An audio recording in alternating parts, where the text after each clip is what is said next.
তো ওই 17 তারিখ লাস্ট ওই টাকা দেওয়ার পোস্টের পরই আমার সাথে মেইন ঝামেলাগুলো স্টার্ট হয়। আমারই একজন মানুষ, বন্ধু মানুষ, সে ফোন দিয়ে বললো তুই পোস্ট ডিলিট কর, এই পোস্টগুলো রাখা উচিত না, কারণ এটা সামনে অনেক ঝামেলা হবে, তোর নয় মামলা হবে। আমি বলছি এটা আমি ছাত্রদের পাশে আমি পোস্ট দিতে পারি, স্বাভাবিক। এই দফায় দফায় অনেকবার কথা হয়েছে, এই মানে 17 তারিখ থেকে 31 জুলাই এই পর্যন্ত অনেকবারই কথা হয়েছে, 17 থেকে 31 জুলাই। তো বলছে যে তুই পোস্ট ডিলিট কর, তোর নয় মামলা হবে, এই সেই। আমি বলছি আমি পোস্ট ডিলিট করতে পারবো না। আর তারপরে চলে গেছে ওই যে আপনার নেট অফ হয়ে গেছে। আমি বলছি আমার পেজ এখন ওই যে জায়গায় আছে, তো ওই জায়গায় মানে নেট অফ, তার মানে আমি বাচ্চা আমি আমার পোস্ট ডিলিট করতে পারবো না, আমি এটা করবো না। তো এটাই। তো আমি আমার বাসার নিচে মানুষজন ছিল, অনেক মানুষজন ছিল। আমি বাসা থেকে আসলে অনেকেই আমার ভাবছে আমি কই হ্যান ত্যান হাবি যাবি। আসলে আমি আসলেই বাসা থেকে পালাই গেছি, বাসা থেকে পালাই মানে আমি বাসায় আসছি আপনাদের স্বাধীনতার একদিন পরে, 6 তারিখ আমি 6 তারিখ বাসায় ঢুকি। তাসিফ ভাইয়ের হাতে পুরো স্ক্রিপ্ট, যেগুলা কারা করতেছে, কি নিয়ে ভিডিও বানাইতে হবে। আমি ওই দিক থেকে একটা হাসি দিয়া তাসিফ ভাই বললাম ভাই মাপ চাই, দোয়া চাই, আমি পলাই যেতেছি গা, দরকার হলে দেশে থাকলাম না মরে গেলাম, ডাজেন্ট ম্যাটার, কিন্তু আমি এই ব্যাপারে ভিডিও বানাইতে পারবো না। এখন আমার যদি খুঁজেও এটার মধ্যে নাই, তাসিফ ভাই বলছে আমিও এটার মধ্যে নাই, তাসিফ ভাইও ক্লিয়ার, আমি সেটা পারবো না। তাসিফ ভাইয়ের মতো ওইখান থেকে লিভ। আমি গাড়ি এক জায়গায় রেখা, তখন কিন্তু কারফিউ চলে, গাড়ি আরেক জায়গায় রেখা আমি আরেক দিক দিয়ে রিক্সা দিয়ে গেছি। তাসিফ ভাই একটা বাইক নিয়ে এসেছিল, তাসিফ ভাই আস্তে করে হেলমেট করে চলে গেছে। মানে আমাদের যে ওই জায়গায় একটা মিটিং হয়েছে আমাদের, ওইখান থেকে লিভ শেষ, এই ম্যাটার শেষ। বাসায় আসার পরে রাফসান আমার হোয়াটসঅ্যাপে কল দিছে। রাফসান বলতেছে ভাই আমার তো ওই উনি কল দিছে, আমি পিক করছি, কারণ আমি কি হবে, আমি তো ঘাবড়াইতেছি, আমার আম্মু ভয় পাইতেছে জিনিসটা, আমি কি করবো। আমি বলছি ভাই এইসব নিয়ে ভিডিও বানাইস না, তুই একদম চুপ যা। এই মানে কারণ এই পক্ষ হয়ে যদি তুই ভিডিও করস দেশের সাথে এটা বেইমানি হয়ে যায়। শেষ, এটা হচ্ছে ফার্স্ট চ্যাপ্টার গন। তারপর থেকে আমার যেই ফ্রেন্ড, যার কল রেকর্ড আপনারা শান্তনু কায়সার ভাইয়ের ইত্যাদি শুনছেন, আসলে আমি ওর সবসময় ভালো চাই, কারণ আমি চাই না ওর কোনো ক্ষতি হোক। তো এইভাবে ও যখন আমার ফোন দিয়ে এসব বলতেছে, আমি বলছি আমি পারবো না এগুলো ডিলিট করতে, আমি সম্ভব না এটা ডিলিট করা। তারপর ওর সাথে আমার একটা কথোপকথন হয়েছে যে ফোনে, এই তুই আওয়ামী লীগ করস না? আমি বলছি হ্যাঁ করি তো। আমি কিন্তু বলছি হ্যাঁ করি তো। তখন তো আমরা বাসা ছাড়া ভাই, তখন আমি নাই, বাসার নিচে গাড়ি ডিবি, মানে আরে কি হইতেছে দেশে, তখন আমি নাই, আমার মানুষজন এক দিকে এটা মানে বলতেছে তুই কি আওয়ামী লীগ করস না? আমি বলছি হ্যাঁ করি। তুই করস না? আমি বলছি হ্যাঁ করি, এই জায়গায়।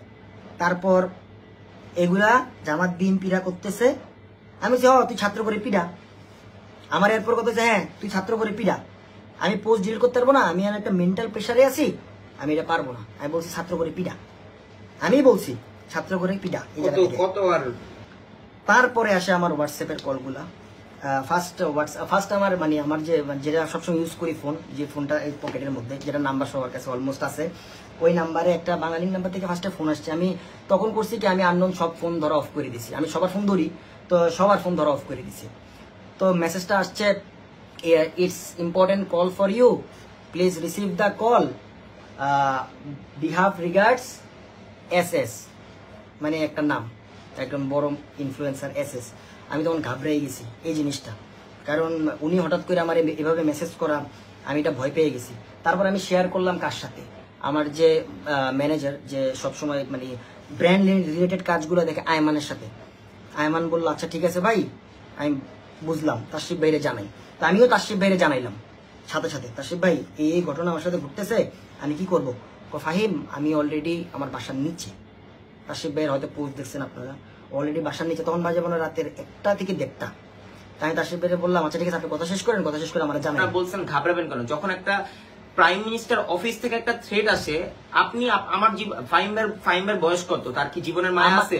আমার জীবনের মায়া নাই। ফার্স্ট অফ অল একটা কথা, এই পোস্ট আমি এগুলো তো আমিই তো দিছি, আমি চাইলে, কিন্তু ফ্যামিলিটার কারণে আমি জাস্ট ওদেরকে সেভ দিয়ে বাকি দিকটা আমি, অনেক মানুষ মানে অনেক বড় বড় মানে যারা পলিটিশিয়ান আমার যখন মেসেজ করছে ইনবক্সে যে তোমার পেজ থেকে এইসব মানে পোস্ট কেমনে হইতেছে, আমি তখন ওদেরকে একটা অ্যান্সার দিয়েছি, আমার পেজ হ্যাক হয়ে গেছে। আমি বলছি আমার পেজ হ্যাক হয়ে গেছে, কারণ আমি তো ছাত্রদের সাথে, আমি তো আর এই আমি সবসময় ন্যায়ের পথে, ন্যায়ের অন্যায় এই জিনিসটা হবে ছাত্রদের সাথে, এই জিনিসটার মধ্যে আমি নাই। তাই আমি বলছি আমার পেজ হ্যাক হয়ে গেছে। তো ঘটনাটা আমার সাথে শুরু হয় 15 জুলাই থেকে। 15 জুলাই আমি মালয়েশিয়া থেকে দেশে আসি সন্ধ্যা কয়টায়, 8টার দিকে নামছি। তো দেশে আসার সাথে সাথে যখন আমি এইসব জিনিসগুলো দেখি, তখন সাথে সাথে একটা পোস্ট করি, ওটা আন্দোলনে একটা পোস্ট করি। পোস্ট করার সাথে সাথে তেমন কোনো প্রভাব, তেমন কিছু আসে নাই, এইসব কিছু আসে নাই তেমন ভাবে। তো এরপরের দিন আমার যখন দেখে এইসব জিনিসগুলো দেখে খারাপ লাগতেছিল, তখন আমি 16 তারিখে আবার পোস্ট করি। 16 তারিখে 2টা পোস্ট করছি। 16 তারিখে পোস্ট করি, আরেকটা পোস্ট করি, করার পরে 16 তারিখ আরেকটা পোস্ট করি। যখন গোলাগুলি ঝামেলাগুলো বেশি হইতেছিল, তখন যে আহত হসপিটাল বিল, তারপর হইছে যে খাবারের পানি, খাবারের এইসব ইস্যুগুলা এসব ক্রিয়েট হইতেছিল, তখন আমি কাজ করি কি, আমার অ্যাকাউন্টে যত টাকা ছিল তো সেগুলো আমি চিন্তা করি যেগুলো আমি দিয়ে দিই। তো এখান দিয়ে আমি 10 জন মিলে একটা টিম গঠন করে 7 ঘন্টার মধ্যে এইসব জিনিসগুলো সার্চ করে সবগুলা জেলায়, এটা শুধু ঢাকা কেন্দ্রিক না, বাংলাদেশের যে যতগুলা জেলা আছে তো সেই জেলাগুলোর মধ্যে আমি টাকা পাঠাই, খাবার দিই। তারপর হইছে যে যতটুকু আমার দ্বারা পসিবল, আমার কাছে যতটুকু আমার হাতে যতটুকু ছিল। কিন্তু অনেকেই হয়তো ভাবতেছেন যে বিষয়টা একটা রাজনৈতিক দিক দিয়ে আসতেছে অনেক কিছু, কারণ আমার সাথে অনেক মানুষের ছবি আপনারা দেখতে পাচ্ছেন। আসলে এই জীবনে আমি এমএসডি শুরু করছিলাম 2013-এ। তো এমএসডি থাকাকালীন থেকে আমার সাথে অনেক মানুষের বিভিন্ন জেলায় স্টান শো হয়, বিভিন্ন জায়গায় বিভিন্ন গেস্ট আসে, সেখানে চিফ গেস্টরা আওয়ামী লীগের অনেক বড় বড় নেতারাও থাকে, পুলিশ প্রশাসনের অনেক বড় বড় নেতারাও থাকে, সবাই থাকে, বেসিক্যালি একটা স্টান শো অ্যারেঞ্জ হয়ে যাবে। সেই কারণে আমার সাথে ছবি দেখতে পারেন। আমি যেই এলাকায় মোহাম্মদপুরে থাকি, সেখানেও অলরেডি অনেক মানুষ আছে যারা রাজনীতির সাথে জড়িত। আমার যারা বন্ধু বান্ধব আছে এরাও অনেকেই আছেন যারা রাজনীতির সাথে জড়িত। তো প্রত্যেকটা মানুষ, তো এই পোস্টগুলো হওয়ার পরে অনেকগুলো জায়গা থেকে আমার কাছে মেসেজ আসছে, বাট কিছু জায়গা থেকে এরকম পজিটিভ আসছে, ওরা আওয়ামী লীগের লোক। ফার্স্ট অফ অল আমি যখন পোস্ট করছি, আমি বলছি আমি ছাত্রদের সাথে আছি, এই পয়েন্ট অফ ভিউ থেকে আমার দিকটা ডিফারেন্ট, আমি ওদের সাথে, কারণ এই ভিডিও ওরা সবাই দেখে, আপনারাই দেখেন।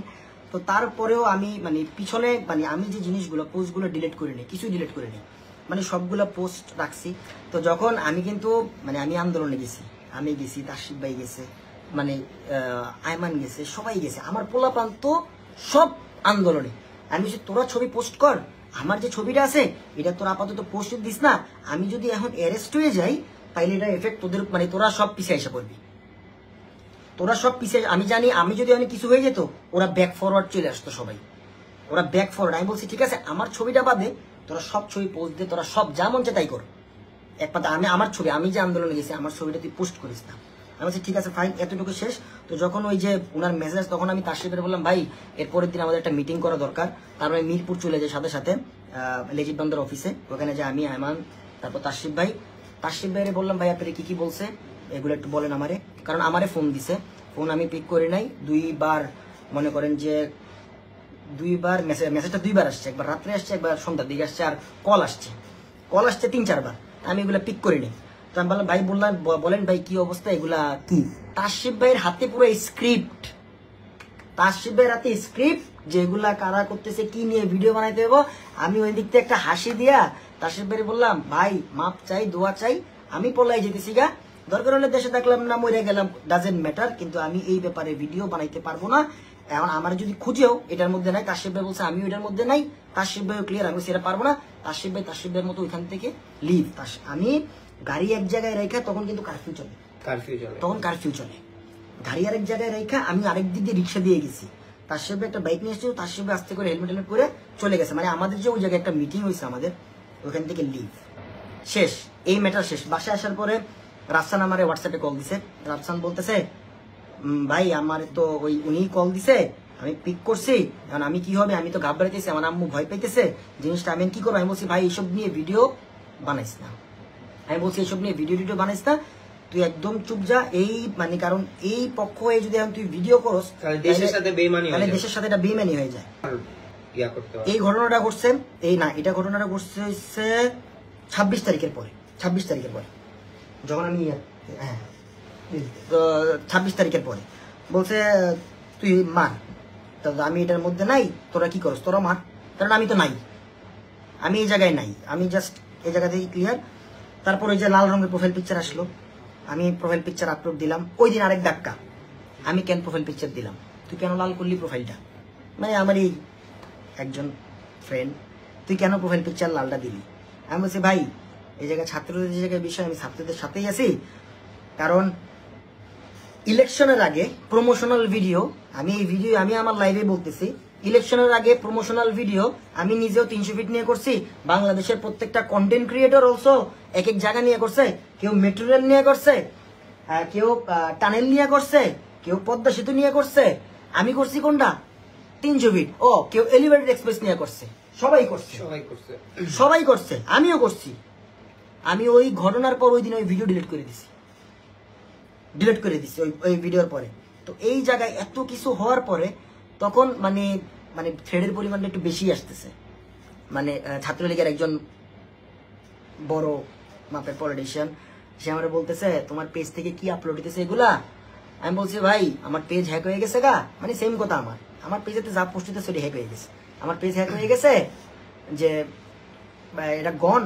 আর উনি তখন বলছে একটা কথা যে তুমি তো তাইলে তোমার আইডি থেকে স্ট্যাটাস দাও, আমি বলছি ভাই আমার আইডিও চলে যাবে, তো এটা নিয়ে আমি আর পারবো না করতে যতটুকু।